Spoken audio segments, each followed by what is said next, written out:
আজ বাংলার বুকে এমন এক জায়গায় দাঁড়িয়ে আছি যেখানে প্রকৃতি আর ইতিহাস মিলেমিশে এক হয়ে গেছে। চারিদিকে আকাশ ছোঁয়া ওষুধি গাছের জঙ্গল, পাশে বয়ে চলা শান্ত ডোলক নদী, আর তার মাঝেই অবস্থান করছে দেবী কনক দুর্গা।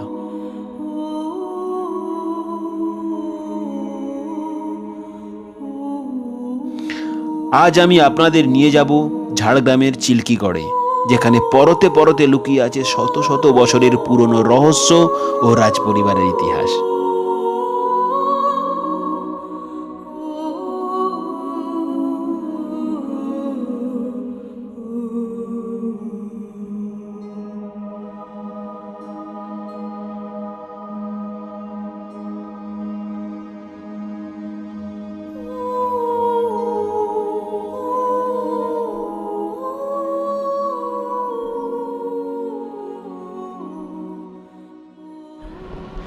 এখন আছি ঝাড়গ্রাম জামবনি রোডের মধ্যবর্তী একটা জায়গায়, যেখান থেকে ঝাড়গ্রাম 8 কিলোমিটার, জামবনি 3 কিলোমিটার, এমন একটা জায়গায়। বসন্ত ঋতুরাজ হলেও এখানে ঋতুরাজ বর্ষা, যদিও বর্ষা নামেনি, তারপরেই জাস্ট গ্রীষ্ম এবং শীতের মধ্যবর্তী জায়গা। শীত শেষ, গ্রীষ্ম আসছে।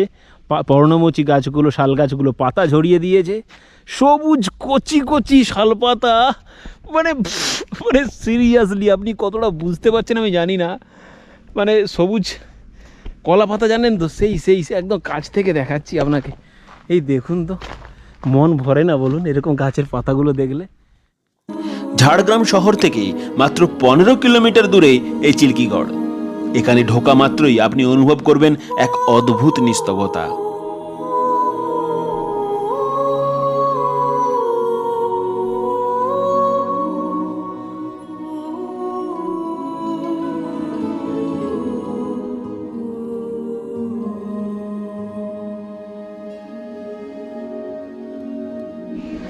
ঢোকার পরে এখানে কার আর বাইকদের হচ্ছে গিয়ে রাখার জায়গা। তার চিল্কিগড়ের যেখানে রাখবেন bike R car, bus parking 100, car 50, bus to wheeler 20, auto টোটো হলে 30 entry fee per head. Entry fee বলছে নেই, কিন্তু যানবাহনের জন্য এই হচ্ছে গেট। এদিক দিয়ে গিয়ে পার্কিংটা, আর এদিক দিয়ে গাছের ছায়া দিয়ে যেদিকে যাবেন সেটা হচ্ছে মন্দির। আমাদের যারা আমরা গর্বিত মেদিনীপুরবাসী হিসাবে, কনক দুর্গা মন্দির সত্যি খুবই বিখ্যাত। একটা বিশাল বড় একটা ইতিহাস আছে। এই জঙ্গলটি সাধারণ কোনো জঙ্গল নয়, এটি একটা প্রাকৃতিক ভেষজ বাগান। প্রায় 400-রও বেশি প্রজাতির বিরল ঔষধি গাছ আছে এখানে, পরম যত্নে যা বেড়ে উঠেছে। আর এই ঘনছায়ার মধ্যেই প্রাচীন দেবী কনক দুর্গার অধিষ্ঠান।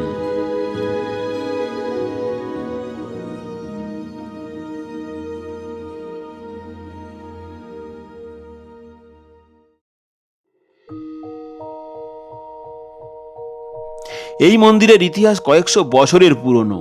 চিল্কিগড়ের রাজপরিবারের কুলদেবী হলেন এই কনক দুর্গা। উত্তম, এককালে এখানে নরবলি হতো, জানিস? সিরিয়াসলি, ইতিহাস তো তাই বলে। প্রচলিত আছে একসময় এখানে নরবলিরও প্রথা চালু ছিল। লোকে মুখে শোনা যায় দেবী স্বয়ং এখানে প্রকট হয়েছিলেন। বর্তমানে যে মন্দিরটি আপনারা দেখছেন সেটি দক্ষিণেশ্বরের মন্দিরের আদলে তৈরি, তবে পুরনো সেই অভিজাত্য এবং তার রহস্য আজও মন্দিরের প্রতিটি ইটে জড়িয়ে আছে। উত্তম মনে আছে আগের বারে যখন আসে এই মন্দিরটা সেই ভগ্ন অবস্থায় ছিল, মন্দির ছিল এবং সেই বিষ্ণুপুর স্টাইলে টেরাকোটা সেট অল্প অল্প ছিল, আর একদম পুরো মাঝখান থেকে দ্বিখণ্ডিত। হ্যাঁ। যাই হোক, এটা সংস্কার করেছে, খারাপ হোক ভালো হোক, খারাপ তো বলবো না, ভালোই হয়েছে।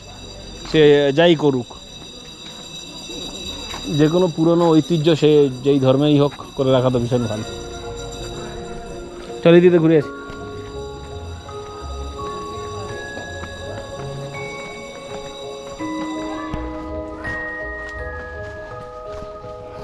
এই মন্দিরে যেখানে বললাম নতুন মন্দির একটা সংস্করণ হয়েছে, তার পাশ দিয়েই একটা এই রাস্তা যাওয়া যায়।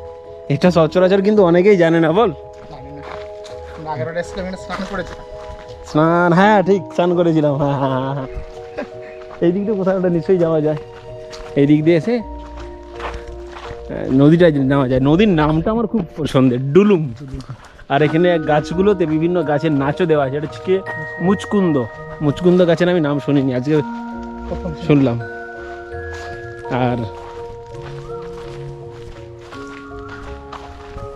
তৎকালীন যখন চিল্কিগড়ের রাজাদের কুলো দেবতাই ছিল হচ্ছে গিয়ে এই মন্দির বা এই জায়গা, তো তারা যখন রাজারা এসে এখানে পুজো করতো আবার যেত। আর ডুলুং নদীটা একটা বিশাল, এই হচ্ছে কি ছোট্ট নালার মতো, তাও ওটা ডুলুং নদী। তারপর লোকরা, স্থানীয় লোকরা স্নান টান করেছে এখানে করে।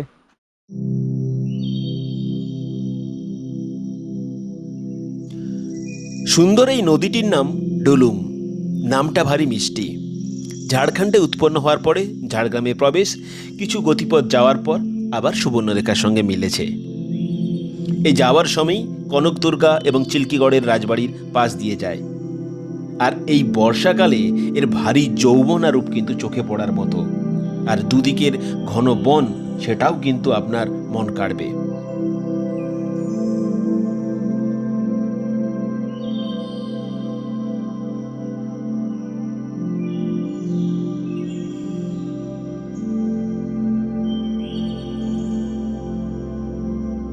তবে আরেকটা জিনিস আপনাকে জানিয়ে রাখি, এই ডুলুং নদীর দুদিকের বনভূমির বৈচিত্র্য দুরকম।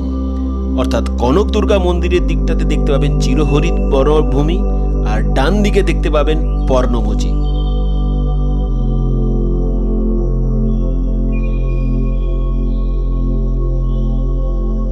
আবার দেখুন ওপর দিক দিয়ে এই দৃশ্য, সবুজ গালিচার মতো জঙ্গলকে ঘিরে এঁকে বেঁকে চলেছে এই ডুলুং নদী। বর্ষায় নদীর রূপ আরো ভয়ঙ্করী হয়ে ওঠে। মন্দিরে পুজো দিয়ে নদীর পাড়ে এসে বসে সময় কাটালে একটা মানসিক শান্তি পাবেন।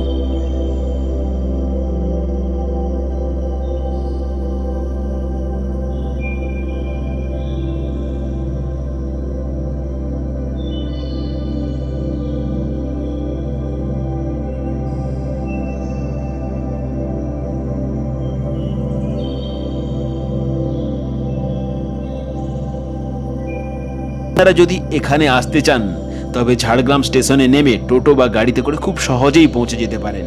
হাতে সময় থাকলে অবশ্যই দেখে নিতে পারেন চিল্কিগড়ের রাজবাড়িটিও, যেটা কিন্তু আমরা পরবর্তী ভিডিওতে দেখতে চলেছি। শীতকাল বা বর্ষাকালে আপনি তো আসা যেতেই পারে, মোটামুটি গ্রীষ্মকালটা অ্যাভয়েড করলেই ভালো।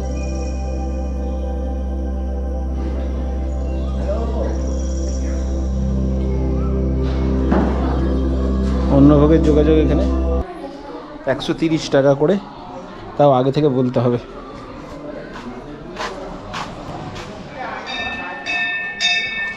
এখন মন্দিরের উত্তম কেন গেট লাগানো বলতো? আমি এটা জিজ্ঞাসা করতে গেছিলাম, মন্দিরের গেট কেন লাগানো? হাসির একটা এক্সকিউজ শুনুন। এখানে ভেতরে গেট লাগানো, ভেতরের দিকে আরও মানে মন্দিরের চারিদিকে দরজা আছে। একটা দরজা দিয়ে দেখলাম ভেতরে 5-7 জন বসে আছে। আমি ভাবলাম কী হলো, ভেতরে বসে আছে গেট লাগানো। ওখানে যেখানে পুজোর মানে খাবারের ওখানে জিজ্ঞাসা করতে গেছিলাম, ওরা বলে যাদের পার্সোনাল পুজো হয় পার্সোনালভাবে ভগবানকে ডাকি। ভগবান পার্সোনাল হয়ে গেছে ভাই, সব চাটা দিচ্ছে। জানি না, আমি কারো বিশ্বাসে আঘাত করছি না, কিন্তু যাই হোক জিনিসটা খারাপ, জিনিসটা খারাপ। প্রকৃতি আর আধ্যাত্মিকতার এই মেলবন্ধন আপনার ঝাড়গ্রাম ভ্রমণকে পূর্ণতা দেবে। আজকের এই ভিডিওটি কেমন লাগলো অবশ্যই কমেন্ট করে জানাবেন। ভালো লাগলে অবশ্যই লাইক করুন এবং আমাদের চ্যানেলের সাবস্ক্রাইব করতে পারেন। আর এই অরণ্যমহলের গল্প শোনার জন্য কিছুক্ষণ ওয়েট বা আবদার করছি আপনাকে। এই জঙ্গলমহলের আরও সিরিজ আসছে, সেজন্য কিছুক্ষণ ওয়েটের আবদার আপনার কাছ থেকে। নেক্সট ভিডিও কিন্তু চিল্কিগড় এক্সক্লুসিভ রাজপরিবার কিংবা রাজবাড়ির ইতিহাস আপনার কাছে তুলে ধরবো। চলুন বন্ধুরা, দেখা হচ্ছে নেক্সট ভিডিওতে।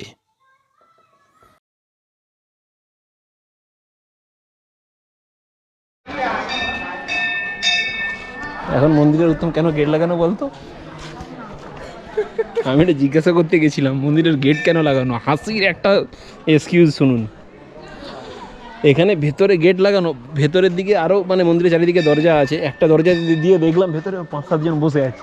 আমি ভাবলাম কী হলো, ভেতরে বসে আছি গেট লাগানো, ওখানে যেন পুজোর মানে খাবারের ওখানে জিজ্ঞাসা করতে গেছিলাম। ওরা বলে যাদের পার্সোনাল পুজো হয় পার্সোনালভাবে ভগবানকে ডাকি। ভগবান পার্সোনাল হয়ে গেছে ভাই, সব চাটা দিচ্ছে। জানি না, আমি কারো বিশ্বাসে আঘাত করছি না, কিন্তু যাই হোক জিনিসটা খারাপ, জিনিসটা খারাপ।